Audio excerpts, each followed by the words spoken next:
Good evening, and welcome. The title on the screen is The Architecture of Projection, a practical guide to out-of-body experiences based on the Seth material. I want you to look at the image above the title for a moment. Two rings, interlocking. One is solid and dark, the other is lighter dotted, slightly offset. That's not decoration, that's the whole thesis of tonight in a single picture. Two bodies, two frames of reference, occupying almost the same space but very slightly out of phase with one another. One of them you've lived inside your entire life. The other you've used every single night without ever noticing. Now, the word architecture is deliberate. I'm not here to sell you a mystical experience or a party trick. I'm here to walk you through a structure, something with mechanics, with stages, with rules that behave consistently. Over the next 12 slides we'll move from what projection actually is, through the precise mechanics of how the body decouples, into the three distinct forms that consciousness travels through, and finally to the practical discipline that makes the whole thing reliable. So let go of the Hollywood version for now. No glowing silver cords being violently yanked, no straining. The Seth material treats this as something closer to biology than magic. Let's start there. The screen is split into two halves, and the contrast between them is the most important reframe of the entire talk. On the left, under the myth, you see a jagged lightning bolt striking the ground, violent, forced, dramatic. On the right, under the reality, a figure lying peacefully, surrounded by gentle concentric waves of energy. The myth, as written on the left, is this, that projecting requires forcing consciousness out of the body through intense, unnatural effort. That's the lightning bolt, the idea that you have to strain, push, and break free. The reality is on the right, and it's much calmer. Consciousness naturally hovers and gathers energy during normal sleep. You do not force a projection. You train your mind to recognize the projection that is already happening. Sit with that, because it inverts the whole problem. You are not trying to make something occur. It occurs every night, automatically, as routine maintenance. The lightning bolt is the wrong model entirely. Your task is far gentler. It's a task of recognition, not exertion. And that single shift from forcing to noticing is what the rest of this architecture is built on. Here's the mechanism itself. Follow the three circles down the left side of the slide.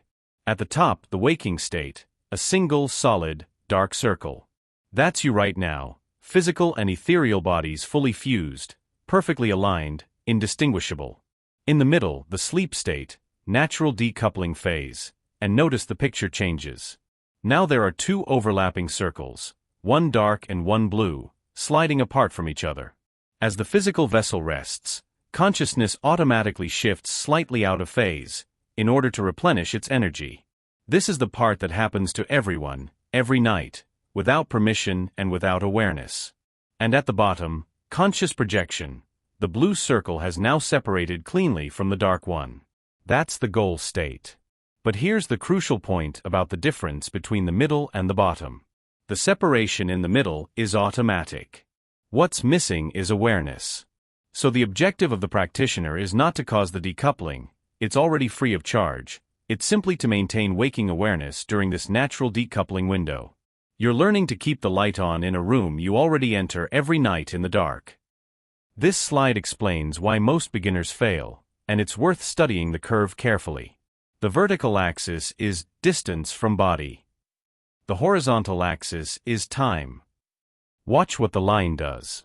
It starts low and rises smoothly. That's labeled Step 1, gradual separation. This is going well. You're drifting out, distance is increasing, everything is calm. Then it reaches that bright peak at the top, and three things happen in quick succession. Step 2, sudden ego awareness. The waking mind suddenly realizes what's going on. Immediately after, Step 3, the fear threshold, with the telling note, overanalysis. And then the line doesn't gently descend, it collapses, a sharp jagged plunge straight down. Step 4, the snapback. The text at the top names the culprit. The waking ego relies on physical habits and logic. The moment you try to analyze the ethereal experience in real time, or the moment sudden fear arrives, that acts as a tripwire. And the astral body instantly snaps back into the physical frame to protect itself. So note the cruel irony built into this curve. The very faculty that makes you a competent person in daily life, analysis, vigilance, control, is precisely the tripwire that ends the projection. Success here is not about thinking harder. It's about not reaching for that lever at the peak. Now we arrive at the central map of the talk. Look at the mandala filling the screen, concentric rings of fine detail, with a figure at the very center, and 3 labels reaching out to different layers: Form 1, Form 2, and Form 3. The text in the corner sets the rule: astral projection is not a monolithic experience. It is not one single thing that you either do or don't do. It occurs in progressive stages, using different forms, each offering a different degree of liberation from the physical self. Picture it as concentric territory. Form 1 is closest to the center, closest to the body, closest to home, most familiar. As you move outward to Form 2 and then Form 3, you travel further from the physical anchor, and the rules grow stranger and the freedom greater. I'm introducing all 3 at once here, so you have the whole geography in mind. Over the next 3 slides we'll land in each one in turn, and you'll see that each form has its own characteristic distance, its own perceptual quality, and importantly, its own specific risk. Form 1. Look at the image on the left, a bedroom rendered as a blueprint, and a blue figure hovering just above the bed, with dotted tethers running down to the darker physical body still lying there. That picture, hovering, still connected, is Form 1. Walk down the 3 boxes on the right with me. First, proximity. You operate extremely close to the physical body, often just hovering above the bed, exactly as drawn. Second, perception, and this is the honest catch: it's heavily influenced by waking habits and lingering physical fears. You're out, but you're still dragging your daytime mind with you. Third, function. Form 1 acts as the necessary entry point for beginners, a place to acclimate to non-physical sensation. Think of Form 1 as the shallow end of the pool. You haven't gone anywhere, really, you're still tethered, still in your own bedroom. But that's the point. It's where you safely get used to the water before anything deeper. Don't be impatient to leave it. Form 2 is where the tether lets go. Notice the image has changed completely from the last slide. The figure is now standing upright, untethered, on an open grid plane stretching out in all directions. No bed, no body beneath it. That openness is the message. The 3 boxes, proximity. You are now capable of traveling significant distances from the physical anchor. Perception. This is deep conscious engagement and genuine environmental exploration, not just floating by your own pillow. This is real navigation. But read the 3rd box carefully, because it's a requirement, not just a feature. To maintain stability in Form 2, the practitioner must actively drop all physical world psychological anchors and logical assumptions. That grid the figure stands on hold steady only as long as you stop importing the rules of waking life. The freedom of Form 2 is conditional. It's purchased by surrendering the very logic that kept you safe in Form 1. Cling to that logic here, and the form destabilizes. Form 3. And look how the imagery has transformed. There's no figure now, no grid, no room.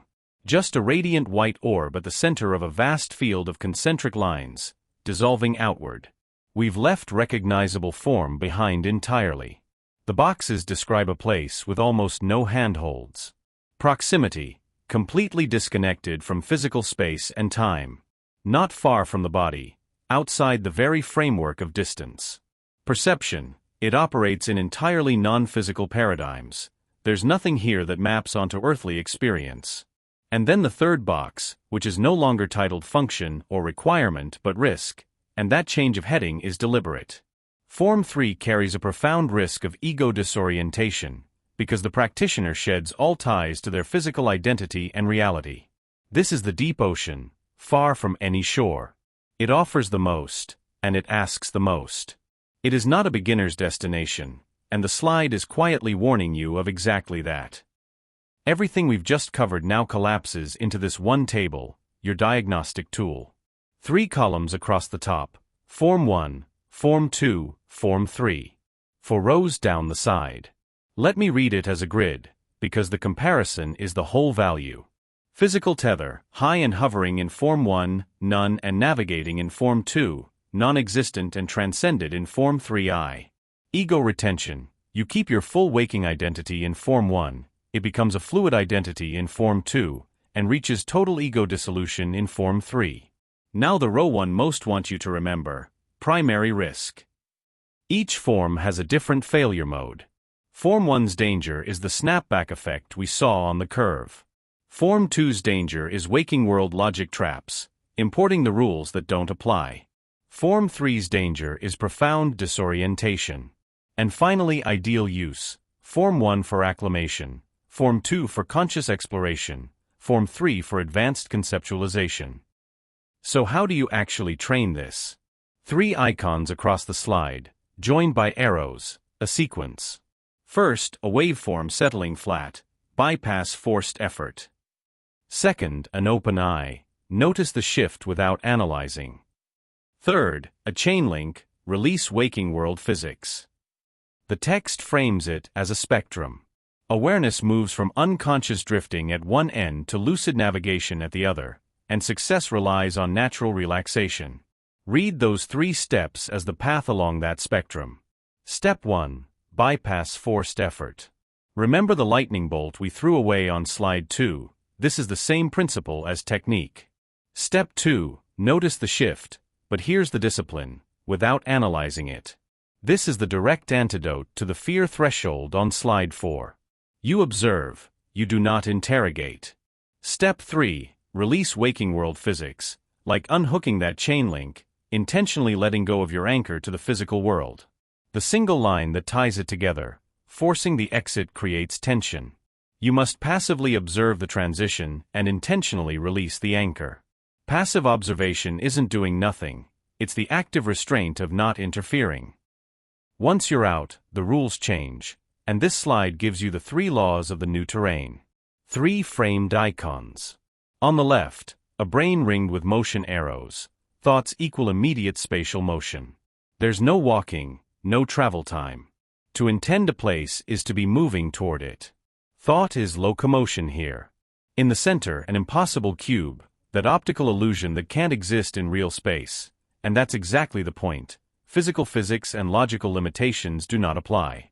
Walls, gravity, distance, the solidity of objects, none of it binds you. The cube is impossible to your daytime eyes, and that's precisely why it belongs here. On the right, a balance scale. Emotional neutrality sustains the projected state. This is the through line of the entire evening. Recall the snapback, recall the fear threshold. Emotion is the tripwire. So the scale in perfect balance is what keeps you present. Calm is not just a nice mood to be in this environment, equilibrium is structural. It is the thing holding the projection open. And so we close. Look at the final image, that luminous ring, a torus, glowing softly against the dark. It echoes the 2 rings we opened with, but now it's whole, radiant, complete. We've come full circle, quite literally. Here's the closing thought, and I'll read it as it's written, because the language matters. Mastery of projection, based on the Seth material, is not about building an escape hatch from physical reality. That's worth pausing on. This was never about fleeing your life, abandoning the body, or treating the physical world as a prison to break out of. It is about intentionally carrying the light of waking consciousness into the necessary restorative dark of the unconscious night. That's the architecture, complete. Every night you already make the journey into that dark, the decoupling happens, the energy is replenished, whether you witness it or not. What we've mapped tonight is simply how to make that crossing with the lights on. Not to escape the day, but to extend its awareness into territory you've always traveled blind. You don't need to force the door. You only need to learn to stay awake as it opens. Thank you.